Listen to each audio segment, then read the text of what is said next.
আসসালামু আলাইকুম। আমন্ত্রণ জাগো স্পোর্টসে, সঙ্গে আছি আমি আফরিন সুমনা। শুরুতেই জানিয়ে দিচ্ছি সংবাদ শিরোনাম। এসএ-20 সফলতম দলে রিশাদ হোসেন। একাদশে ফিরেই তাওহিদ হৃদয়ের তাণ্ডব। বাংলাদেশ সিরিজের আগে অস্ট্রেলিয়া শিবিরে চোটের ধাক্কা। নিষেধাজ্ঞার শঙ্কায় পাকিস্তানের সাবেক ক্রিকেটাররা তালিকায় কারা? দর্শক, শিরোনাম শুনছিলেন, এবার জানিয়ে দিচ্ছি বিস্তারিত। প্রথমবারের মতো দক্ষিণ আফ্রিকার ফ্র্যাঞ্চাইজি টি-20 লিগ এসএ-20 তে ডাক পেয়েছেন বাংলাদেশের লেগ স্পিনার রিশাদ হোসেন। প্রতিযোগিতার পঞ্চম আসরকে সামনে রেখে বর্তমান চ্যাম্পিয়ন সানরাইজার্স ইস্টার্ন কেপ তাকে আনুষ্ঠানিকভাবে চুক্তিবদ্ধ করেছে।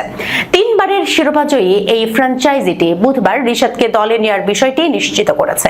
স্কোয়াডে বিদেশি কোটায় যে দুজন নতুন খেলোয়াড়কে অন্তর্ভুক্ত করা হয়েছে তাদের একজন রিশাদ, অন্যজন হলেন অস্ট্রেলীয় অলরাউন্ডার মিচেল মার্শ। তিনিও এই টুর্নামেন্টে প্রথমবারের মতোই মাঠে নামবেন।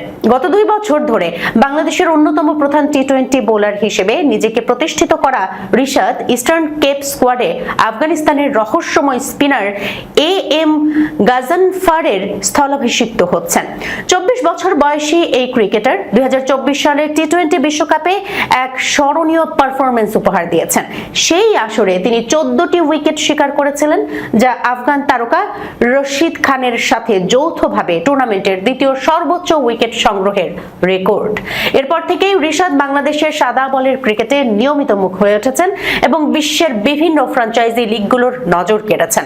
এ পর্যন্ত এসএ-20 এর 4 আসরের মধ্যে 3টি শিরোপাজয়ী সানরাইজার্স তাদের দলের মূল শক্তিকে ধরে রেখেছে। দলটির অধিনায়ক হিসেবে থাকছেন দক্ষিণ আফ্রিকার উইকেটরক্ষক ব্যাটার ট্রিস্টন স্টাবস। স্কোয়াডে আরও রয়েছেন মার্কো ইয়ানসেন, অ্যান্ড্রিক নরকিয়া এবং কুইন্টন ডি ককের মতো তারকা প্রোটিয়া ক্রিকেটাররা। এছাড়া নিউজিল্যান্ডের ফাস্ট বোলার অ্যাডাম মিলনেও রয়েছেন এই দলে। মিচেল মার্শের অন্তর্ভুক্তি এই শক্তিশালী দলটিকে আরও ভারসাম্যপূর্ণ করছে। অস্ট্রেলিয়ার এই অভিজ্ঞ অলরাউন্ডারও রিশাদের মতোই প্রথমবারের মতো এসএ-20 লিগে খেলতে নামবেন। এসএ-20 এর পঞ্চম মৌসুম আগামী 17 জানুয়ারি শুরু হতে যাচ্ছে। 6টি ফ্র্যাঞ্চাইজি বাকি জায়গাগুলো পূরণের জন্য আগামী 7 অক্টোবর একটি মিনি নিলাম অনুষ্ঠিত হবে। একাদশে ফিরেই ব্যাট হাতে তাণ্ডব চালালেন তাওহিদ হৃদয়।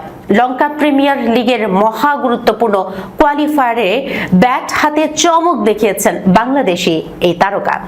এলপিএল এ যোগ দিয়ে দ্রুত রান তোলার যে প্রবণতা দেখিয়েছিলেন হৃদয়, তা অব্যাহত রেখেছেন ফাইনালে ওঠার লড়াইয়েও। কলম্বোর আর প্রেমাদাসা স্টেডিয়ামে টস জিতে প্রথমে ফিল্ডিং এর সিদ্ধান্ত নেয় গল গ্যালান্টস। নুরুল হাসান সোহান গলের একাদশে জায়গা না পেলেও জাফনার একাদশে ছিলেন তাওহিদ হৃদয় ও সাকিব আল হাসান দুজনই। যদিও শুরুতে হৃদয়কে খুব একটা ভাবতেই হয়নি দলের কথা, কারণ কামিল মিশারা ও খাজা নাফে মিলে রীতিমতো উড়ছিলেন।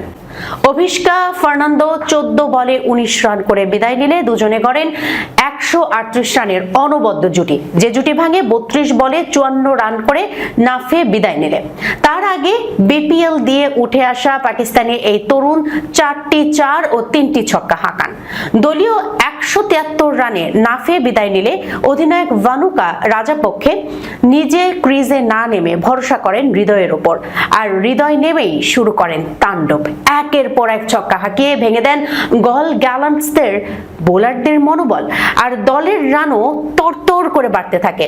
ঈশান মলিঙ্গার করা 19তম ওভারে টানা 2 ছক্কা হাঁকান হৃদয়। শেষ ওভার শুরু করেন প্রতিপক্ষ অধিনায়ক দাসুন সানাকাকে ছক্কা হাঁকিয়ে। সেই ওভারে আরও একটি ছক্কা ও 2টি 4 হাঁকান। এক ওভার থেকেই নেন 22 রান। মাত্র 20 বলে অর্ধশতক পূরণের পর 21 বলে 54 রান করে অপরাজিত থাকেন। 3টি 4-এর সাথে হাঁকান 5টি ছক্কা, যেখানে স্ট্রাইক রেট ছিল 257.14। তার এই দানবীয় ইনিংসের সামনে মলিন হয়ে যায় কামিল মিশারার 55 বলে গড়া 108 রানের অপরাজিত ইনিংসও। হৃদয়ের অবিশ্বাস্য ফিনিশিংয়ে নির্ধারিত 20 ওভার শেষে 2 উইকেট হারিয়ে 242 রান দাঁড়ায় জাফনার সংগ্রহ।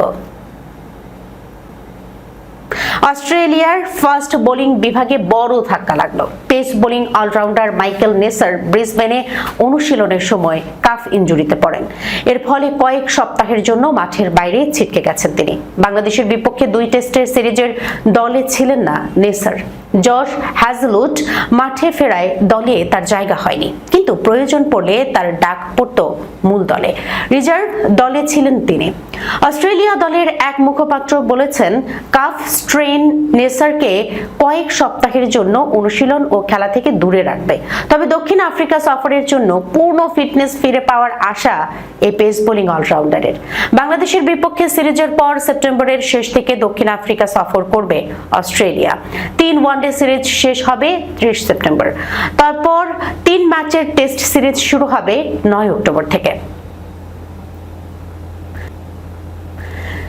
জাম্বিয়ায় আয়োজিত অনুমোদনহীন এশিয়ান লেজেন্ডস লিগে অংশ নেয়ার পাকিস্তানের বেশ কয়েকজন সাবেক ক্রিকেটারের বিরুদ্ধে কঠোর ব্যবস্থা নিচ্ছে পাকিস্তান ক্রিকেট বোর্ড।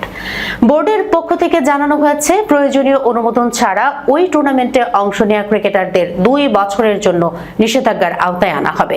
গত সপ্তাহে জাম্বিয়া ক্রিকেট ইউনিয়ন এক বিবৃতিতে জানিয়েছিল, এশিয়ান লেজেন্ডস লিগ তাদের অনুমোদিত নয়। এরপরই বিষয়টি নিয়ে নিজেদের অবস্থান জানায় পিসিবি। বোর্ড বলেছে, সাবেক পাকিস্তানি ক্রিকেটারদের এই লিগে অংশগ্রহণের বিষয়টি গুরুত্বের সঙ্গে বিবেচনা করা হবে। পিসিবির দেয়া বিবৃতিতে বলা হয়েছে, যারা পিসিবির প্রয়োজনীয় অনুমোদন ছাড়াই ওই অনুমোদনহীন আয়োজনে অংশ নিয়েছেন তাদের বিরুদ্ধে শাস্তিমূলক ব্যবস্থা নেওয়া হবে। তাদের অনুমোদিত বিদেশি ক্রিকেট লিগ বা আয়োজনে অংশগ্রহণের জন্য পিসিবির অনাপত্তিপত্র পাওয়ার ক্ষেত্রে 2 বছরের নিষেধাজ্ঞা দেওয়া হবে। পাশাপাশি পিসিবি ও পিএসএল এ 2 বছরের জন্য ক্রিকেট কোচিং, পরামর্শক, মেন্টরিং কিংবা অন্য কোনো দায়িত্ব পালনের অযোগ্য বিবেচনা করা হবে। ক্রিকইনফোর প্রতিবেদনে বলা হয়েছে, পিসিবি মনে করছে এরই মধ্যে নিয়ম ভঙ্গ করেছে সাবেক ক্রিকেটাররা। 30 জুলাই শুরু হওয়া এই টুর্নামেন্টে 6টি দল অংশ নিয়েছে।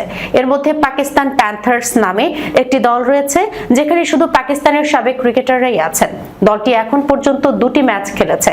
জানা গেছে, মোহাম্মদ হাফিজ, সোহেল তানভীর ও উমর আকমল এই লিগে খেলার জন্য চুক্তিবদ্ধ হয়েছিলেন এবং অংশ নিতে লুসাকায়ও গিয়েছিলেন। দর্শক, এই ছিল এখনকার মতো জাগো স্পোর্টসে। যাবার আগে সংবাদ শিরোনামগুলো জানিয়ে দিচ্ছি আরো একবার। SC20 সফলতম দলে রিশাদ হোসেন। একাদশে ফিরেই তাওহিদ হৃদয়ের তাণ্ডব। বাংলাদেশ সিরিজের আগে অস্ট্রেলিয়া শিবিরে চোটের ধাক্কা। নিষেধাজ্ঞার শঙ্কায় পাকিস্তানের সাবেক ক্রিকেটাররা তালিকায় কারা। এখনকার মতো এই পর্যন্তই। এতক্ষণ পর্যন্ত যারা সঙ্গে ছিলেন সবাইকে ধন্যবাদ। আল্লাহ হাফেজ।